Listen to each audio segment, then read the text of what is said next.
para la lección de hoy vamos a hablar sobre algo que ya debemos haber visto en la vida. Cosechamos lo que sembramos. Ese es el tema de hoy. Recuerde que estamos hablando sobre el sello de Dios y la marca de la bestia. En su primera parte, esta semana estamos considerando algunos elementos básicos y vamos a pedir la dirección de Dios para que, para el tema de hoy, nos ayude a comprender qué estamos sembrando hoy en nuestro presente, en nuestro día a día. Vamos a orar. Querido Padre, gracias te damos por tu palabra y gracias te damos por la oportunidad que nos das de tener libertad para reflexionar en ella, para compartirla y para aprender de ti. En el nombre de Cristo Jesús. Amén. Para el día de hoy, pastor, hablando de las profecías bíblicas que estamos considerando, de los mensajes que estamos considerando y de lo que ya vimos un poco estos días pasados sobre el hecho de que hay una lucha cósmica que al final va a derivar en una persecución sobre el pueblo de Dios, por lo cual tendrá que mantenerse fiel, perseverante hasta el fin. Quizás lo primero que quisiera preguntarle en este momento, pastor, es cómo cuando leemos estos mensajes que nos dicen que habrá intolerancia religiosa, habrá persecución, de todas maneras los cristianos podemos encontrar ánimo, incluso en esa perspectiva que hacia el futuro no parece tan bonancible. Bueno, yo creo que el único, digamos, ánimo o podemos encontrar la motivación es en Jesús. Amén. Porque definitivamente no es una idea agradable el saber que uno va a ser perseguido, que una persona sepa que va a ser perseguida. Siempre ha habido persecución para el pueblo de Dios a lo largo de la historia.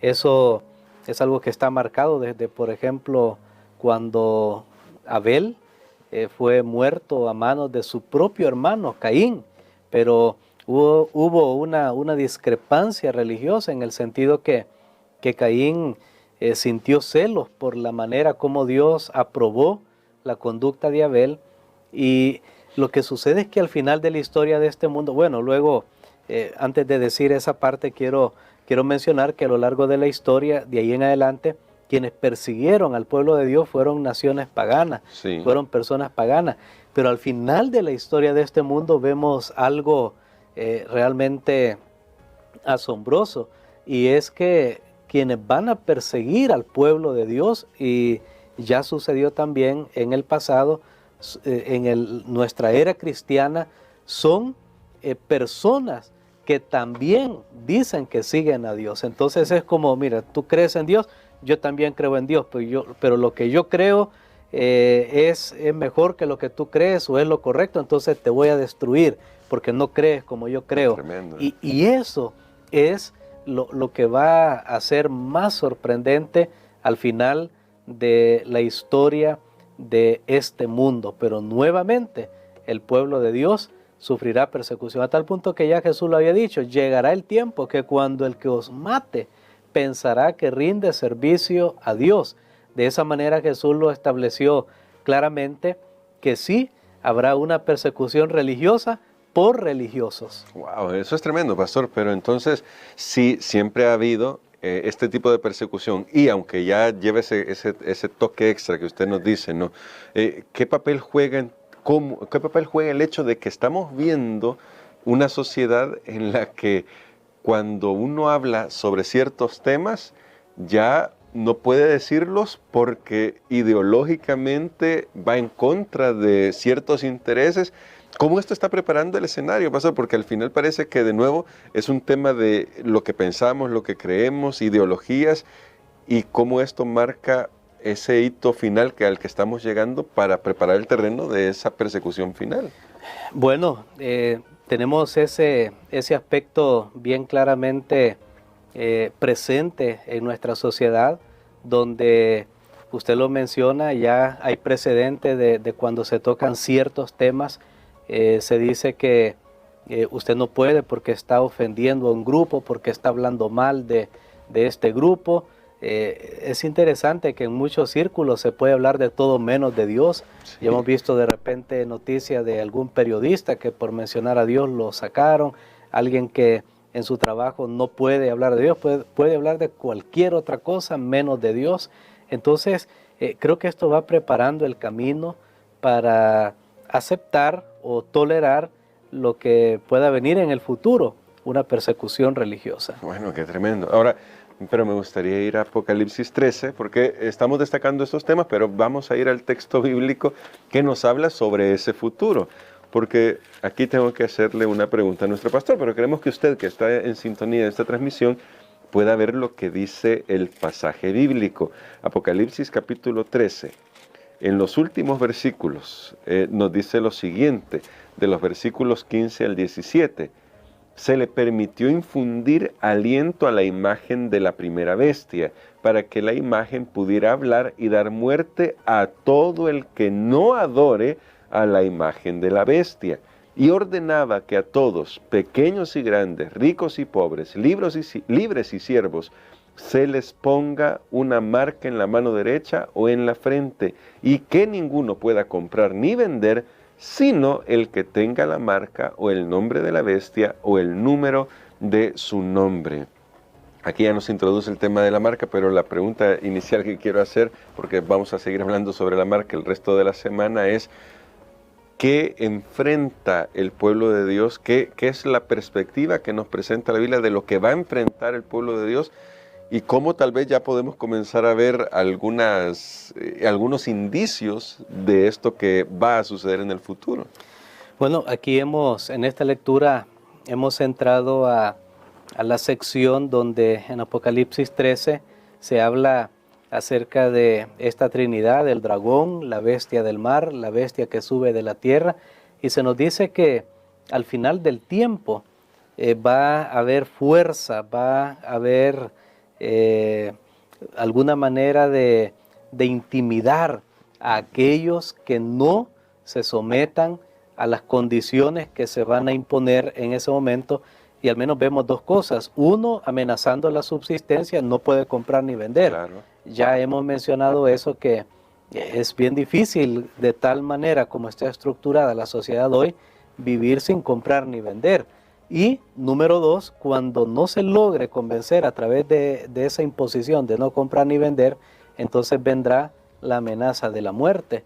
Ahí lo dice bien claramente, que se le dio autoridad o esa bestia revivió la imagen de la primera, se revivió la imagen de la primera bestia, o sea, la bestia de la tierra revivió la imagen de la primera bestia, y allí tenía la prerrogativa aún de matar a aquellos que no obedecieran a sus dictados. Esto es definitivamente lo que nosotros estamos viendo. ¿Qué indicios tenemos de esto ahora en la actualidad? Bueno, quiero decirles que primero tenemos que dar gracias a Dios que estamos en momentos de cierta relativa paz, sí, relativa tranquilidad, hablando de persecuciones religiosas, pero lo que nosotros podemos ver en este momento es que hay una cierta unidad que se está gestando entre diferentes denominaciones para que una vez ellos estén unidos, entonces el grupo que no quiera aceptar sea fácilmente identificable. Y esto tal vez es uno de los indicios, lo que se llamaría el ecumenismo. Todo el mundo se va a unir, entonces de tal manera, no, mira, ya estamos unidos, todos estamos de acuerdo en esto, la mayoría, el bien común, y tú ¿por qué no te unes? No, y entonces va a ser más fácilmente despreciable ese pequeño grupo que no se quiera unir. Pero definitivamente aquí tenemos nosotros una vislumbre de lo que está viniendo en el futuro. Las libertades serán totalmente restringidas, si no quitadas, y habrá un cierto molde para seguir, y el que no se someta a ese molde sufrirá personalmente, aún a riesgo de perder su propia vida. Y finalmente, pastor, hoy me refiero en este día, en el presente, mientras estamos reflexionando sobre estos temas, ¿qué podemos hacer para que nuestras elecciones puedan dar como fruto en el futuro fidelidad a Dios, pese a lo que dice Apocalipsis 13 del 15 en adelante que leímos, que va a venir una presión bastante grande sobre el mundo. ¿Qué podemos hacer hoy para que garanticemos que nuestras elecciones nos van a ayudar en el futuro? Vamos tomando decisiones diarias. Yo creo que las decisiones diarias que tomemos ahora, aunque sean pequeñas, van a prepararnos para poder soportar lo más grande que está viniendo. Por ejemplo, cuando en la escuela, el colegio, la universidad, el trabajo, la mayoría de personas dicen esto es correcto, uno pararse de parte de la verdad y decir no, lo correcto es esto, o yo no puedo participar de esto, solo por conveniencia hágalo, no, estas son mis convicciones. Creo que esto serían algunas cosas prácticas aparte de la preparación espiritual. Amén. Que esta semana ya hemos estado hablando en qué consiste tener la fe de Jesús, pero día a día lo que nosotros hacemos, creemos, lo que vemos, está abonando a dónde van a ir nuestras decisiones. Por ejemplo, hoy en muchos programas de televisión, en el internet, en los medios de comunicación, se está tratando de insensibilizar a las personas acerca de temas que en su momento, en el pasado, tenían barreras bien claramente establecidas y ahora todo es relativo. No, eso no es malo, no es pecado. Y entonces vamos relajando las normas de tal manera que cuando vengan estas cosas vamos a pensar, bueno, no, yo no creo que Dios se va a enojar por una cuestión de un día o por esto o que yo pierda mi familia solo por este tema. No, yo creo que entonces ahí el enemigo va desensibilizando a las personas de tal manera que ya no vean con gravedad lo que realmente es opuesto y es contrario a la palabra de nuestro Dios. Bueno, pastor, queremos que ore por nosotros porque definitivamente debemos estar alertas, tenemos ese deber, no volvernos paranoicos, pero sí tener los ojos bien abiertos para saber que el mundo está yendo en una dirección que es contraria a la voluntad de Dios, pero los hijos de Dios pueden mantenerse fieles si caminan tomados de la mano de Jesús. Amén. Padre, te damos gracias, Señor, porque nos das la oportunidad de conocer de antemano lo que está viniendo. Ayúdanos para permanecer fieles y firmes cada día, y cuando estas cosas sucedan, ayúdanos a no temer, a no desmayar. Lo pedimos en el nombre de Jesús. Amén. Amén.